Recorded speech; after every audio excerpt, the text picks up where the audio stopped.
Guys, salam cerot. Mantap. Gimana kabarnya? Semoga baik-baik aja ya. Sesuai request kalian nih, kali ini gue bakal review film nakal lagi. Oke, kali ini gue review film yang berjudul Red Sparrow. Menceritakan seorang wanita yang disuruh oleh pamannya menjadi wanita mata-mata nakal negara. Namun wanita ini sangat pintar menggoda dan merayu seorang pria, sehingga pamannya pun tertipu. Gimana kelanjutannya? Oke, langsung saja, let's go cerot.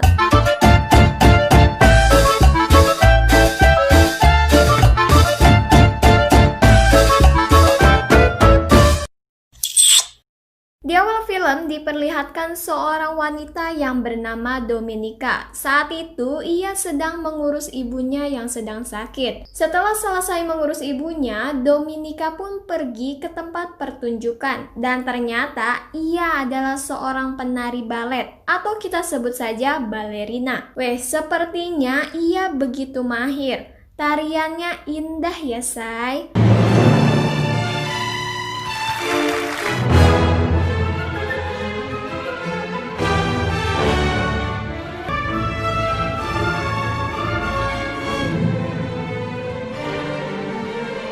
Dan tak disangka, Dominika yang begitu mahir pun harus mengalami cedera. Kejadian yang sangat memilukan karena kakinya patah. Singkat cerita, ia pun langsung dibawa ke rumah sakit. Dan saat ia sadar, Dominika menangis karena melihat kakinya yang memilukan. Di sisi lain, ada seorang pria yang mendapatkan sebuah sandi dari orang yang menelponnya saat itu. Pria itu bernama Ned.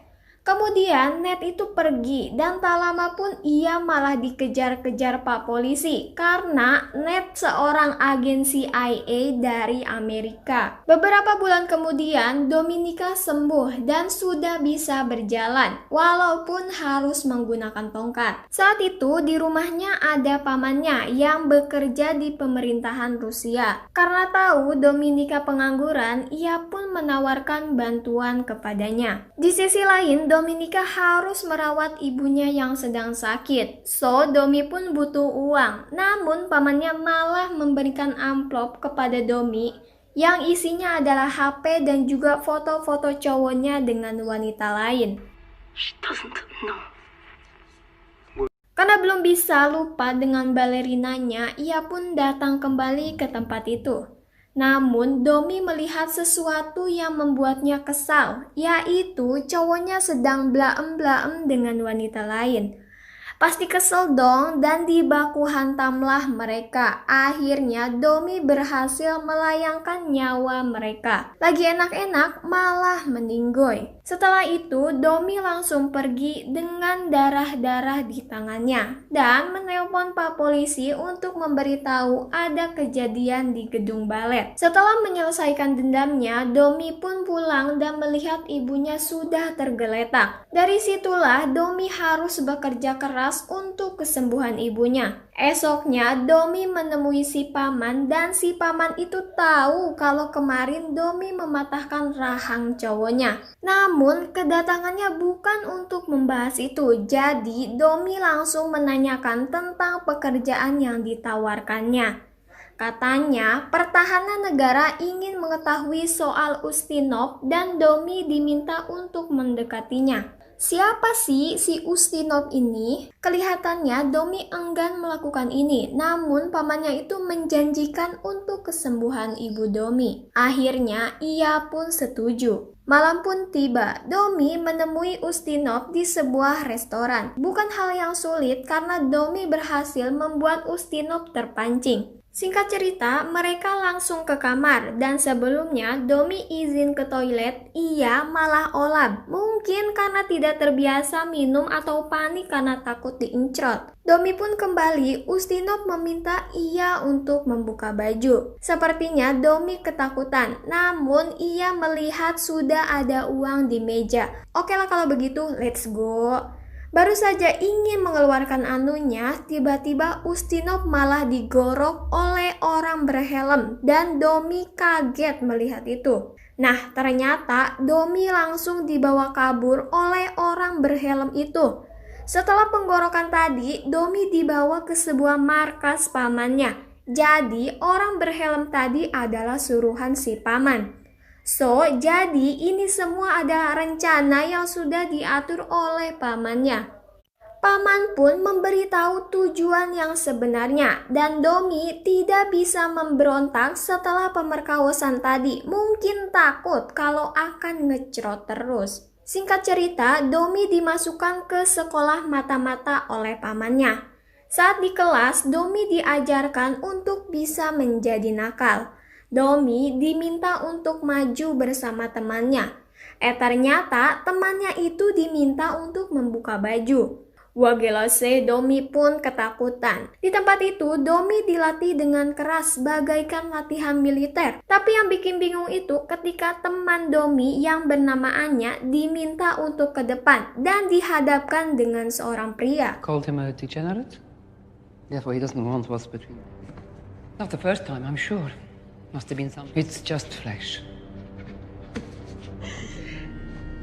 And again the day after that. Setelah mengikuti arahan dari seniornya, Domi dan teman-temannya diminta untuk melayani para senior itu. Terpaksalah Doni melakukan blaem-blaem dengan seniornya sesuai yang sudah diajarkan. Setelah ngecrot, Domi pun mandi dan malah dibaku hantam oleh seorang pria yang sebelumnya ngecrot dengannya. Karena Domi jago, akhirnya ia pun mengambil tutup keran untuk melakukan perlawanan. Dibaku hantamlah pria itu. Tapi keesokan harinya Domi disuruh ngecrot di depan teman-temannya dengan pria yang sudah babak belur itu. Domi pun tetap santuy dan langsung membuka kancing bajunya. Bayangkan, padahal sudah siap tapi si ujangnya itu gak bisa berdiri. Dan akhirnya pria itu pun pergi. Setelah kejadian kemarin, Domi keluar dari sekolah mata-mata dan menemui pamannya. Si paman langsung memberikan tugas untuk Domi. Domi diberikan paspor dan identitas palsu untuk menjadi seorang agen. Namun sepertinya Domi sadar kalau pamannya ini memanfaatkannya. Karena tak punya pilihan, Domi pun langsung pergi menuruti perintah pamannya. Sesampai di Budapest, ternyata ia tinggal bersama seorang perempuan yang sepertinya teman si paman. Untuk mendapatkan uang, esoknya Domi langsung menemui agennya. Namun ternyata pria itu terlihat sudah mengenal Domi. Karena agennya ini si Ned, seorang agen CIA dari Amerika. Malam itu pun Domi langsung mengganti warna rambutnya agar tidak dikenali dengan dibantu oleh temannya itu. Domi mendekati Ned dengan mengikuti kelas renang di mana pria itu berada.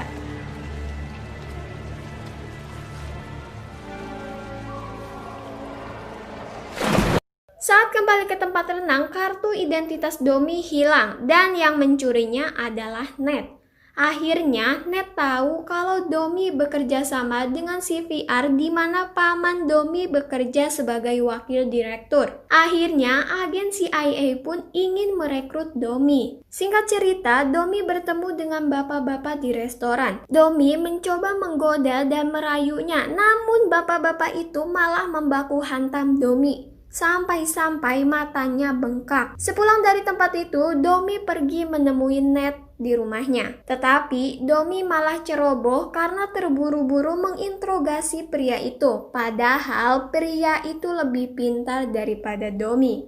Akhirnya, Domi disuruh untuk pulang oleh Ned. Sesampai di apartemennya, Domi melihat teman sekamarnya itu sudah mati tergeletak di kamar mandi. Ternyata yang membunuh temannya itu adalah pria berhelm yang pernah membantu Domi. Jadi, saat Domi tidak bisa melakukan tugas dengan baik, ia pun akan diperlakukan yang sama seperti temannya itu. Malam itu, Ned datang ke apartemen Domi. Ia datang menanyakan apa yang sudah terjadi selama Domi menjadi agen. Domi pun menceritakannya kepada Ned. Instead, they cut his throat. He died on top of me. What they did to Marta was a message. They cut her open to show me what they'll do. I just want my mother to be safe. The men that you work for, men like your uncle. Pria Amerika itu pun mengajak Domi untuk bekerja sama agar bisa terbebas dari pamannya. Akhirnya, setelah ngobrol panjang, mereka pun melakukan blaem-blaem. Keesokan harinya, Domi pun sah menjadi anggota CIA. Artinya, rekrutan Ned berhasil. Karena pamannya pintar, ia pun mengetahui hal tersebut. Akhirnya, Domi dikembalikan ke Rusia. Dan sesampai di Rusia, ia diinterogasi sampai-sampai disiksa karena sudah mengkhianati si paman, mulai dari dipukul, disiram, digebuk, dan lain-lainnya. Namun, Domi mencoba melindungi dirinya dengan meminta kesempatan kepada si paman. Katanya, Domi menjadi anggota CIA agar misinya berhasil. Karena Domi pintar mengeles, akhirnya si paman percaya dengan omongan Domi. Setelah disiksa, Domi pun dibebaskan. Ternyata, ia menemui pria Amerika itu dan memeluknya. Akhirnya, kembali blaem-blaem. Mantap. Setelah ngecrot, pria Amerika itu sudah disekap oleh pria berhelm suruhan si paman dan disiksalah. Awalnya, Domi membantu pria berhelm itu seolah-olah ia memihak kepada pamannya. Namun, saat pria berhelm itu lengah, Domi langsung menghantamnya sampai meninggoy. Setelah kejadian itu, Domi pun menemui polisi dan menyerahkan diri. Sebelum dibawa, Domi meminta berbicara dengan duta besar di Budapest untuk membahas siapa pengkhianat sebenarnya. Setelah selesai, Domi pun dibawa oleh polisi. Di sisi lain, Domi sudah berhasil menjebak pamannya dengan menuduhnya pengkhianat di mata-mata Rusia atau musuh dalam selimut lah ya. Saat ingin dibawa, Domi pun berhadapan dengan pamannya yang sudah babak belur. You killed me. Didn't I?